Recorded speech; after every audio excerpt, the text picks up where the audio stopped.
வணக்கங்க.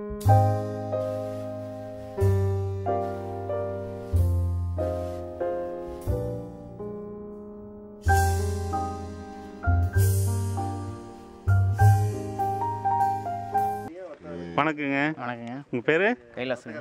அப்பா பேர்? அத்தி பண்ணுறேங்க. எந்த ஊர்? காமகாபாளையம். காமகாபாளையமா? என்ன உங்கள் வீட்டில் 3 மாடு 3 கன்றுக்குட்டி போட்டிருக்கு? என்ன கன்று போட்டுருக்கு? 3 கிடையாதுங்க. கிடாரி கண்ணா?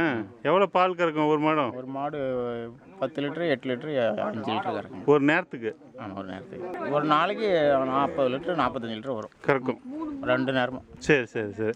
இப்போ உங்கள் மாட்டுக்கு என்ன பண்ணாங்க கொஞ்சம் சொல்லுங்கள் பார்க்கலாம். மாட்டுக்கு வந்து ஃபஸ்ட்டு வந்து பார்த்தாங்க. ஏன் பார்த்துட்டு செலெக்ஷன் பண்ணிவிட்டு 3 மாட்டுக்கும் தீவனம் கொடுத்தாங்க. மாட்டை தேர்வு பண்ணாங்க? தேர்வு பண்ணி தீவனம் கொடுத்தாங்க. கை செக்கப் பண்ணி தேர்வு பண்ணாங்களா? செக்அப் பண்ணி தேர்வு பண்ணி மாடு செலெக்ஷன் பண்ணி 3 மாட்டுக்கும் 90 நாள் தீவனம் 90 கிலோ கொடுத்தாங்க. எவ்வளோ தீவனம் போட்டிங்க ஒரு மாட்டுக்கும்? மாட்டுக்கு 1 கிலோ. 1 கிலோ போட்டிங்க ஒரு மாதத்துக்கு? ஒரு மாதத்துக்கு. சரி. அப்புறம் வந்து மறுபடியும் வந்து ரத்தம் எடுத்து டெஸ்ட் பண்ணி ஒரு கவா மாதிரி வச்சுட்டு போனாங்க கருப்பையில். சரி சரி. கவ வச்சு மாடு மறுபடியும் பருவத்துக்கு வரதுக்கு ஊசி போட்டாங்க. ஒரு பருவத்துக்கு வரதுக்கு ஊசி போட்டு மறுபடியும் வேற மாட்டில் கரு எடுத்து வச்சு வேற மாட்டுடைய கரு இது எடுத்து வச்சு போட்டாங்க. எத்தனை மாட்டுக்கு போட்டாங்க? எங்கள் மாடு 3 மாடு. 3 மாட்டுக்கு போட்டாங்க. 3 மாட்டுக்கு போட்டாங்க. 3 மாடும் இப்போ செனை நின்றுடுச்சு. செனை நின்று 3 கிடையாது கண்ணு போட்டுருக்கு. எவ்வளோ நாள் செனை பார்த்தது?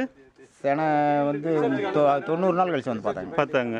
செனை கன்ஃபார்ம் பண்ணிட்டாங்க. சரி சரி. கன்ஃபார்ம் பண்ணிட்டு போனாங்க. அப்புறம் 8 மாதத்தில் வந்து திரும்ப வந்து ஒரு மாட்டுக்கு 2 மூட்டை தீவனம் கொடுத்தாங்க. மறுபடியும் வந்து அது கொடுத்தீங்க. தெரிஞ்சு பார்த்து அதுக்கும் தீவனம் 8 மாதத்தில் வந்து 8 மாதத்தில் கொடுத்தாங்க. இப்போ இந்த கண்ணுக்குட்டி போட்டால் அவங்க மறுபடியும் எடுத்துக்கிறோம் காலக்கண் போட்டால் 5000 ரூபா கொடுத்துட்டு எடுத்துக்கிறோம் அப்படின்னு சொன்னாங்க. சரி. எனக்கு மானம் 3 கிடாரி கண்ணு போட்டுருக்கு. சரி. இப்போ கிடாரி கண்ணு எடுத்துக்கிறதுனா கொடுத்துருவீங்களா?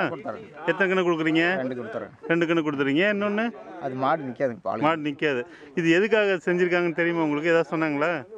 இதை உற்பத்தி பண்ணுறதுக்காக எடுக்காத காளைக்கன்று வந்து நாளைக்கு எடுத்துகிட்டு போய் தரமான காலநிலையில் காளை உற்பத்தி பண்ணி அப்படி விந்து எடுக்கிறதுக்காக அந்த கன்றுக்கு சேர்ந்தது. அப்படிதான் சொன்னாங்க.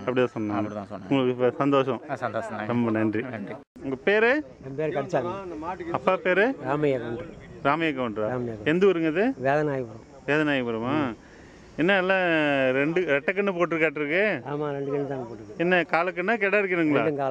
2 காலக்கண்ணா போட்டு எத்தனை நாள் ஆச்சு? போட்டு இன்னைக்கு 10 நாள் ஆகுது. 10 நாள் ஆச்சா? என்ன சென ஊசி போட்டிங்களா? எப்படி இந்த கண்ணு போடுறது? காளை குட்டிங்களா? அதாங்க, இது கரு ஊசி தான் போட்டோம் அப்படின்னாங்க. ஓ, கரு மாற்றம் ஊசி போட்டாங்க.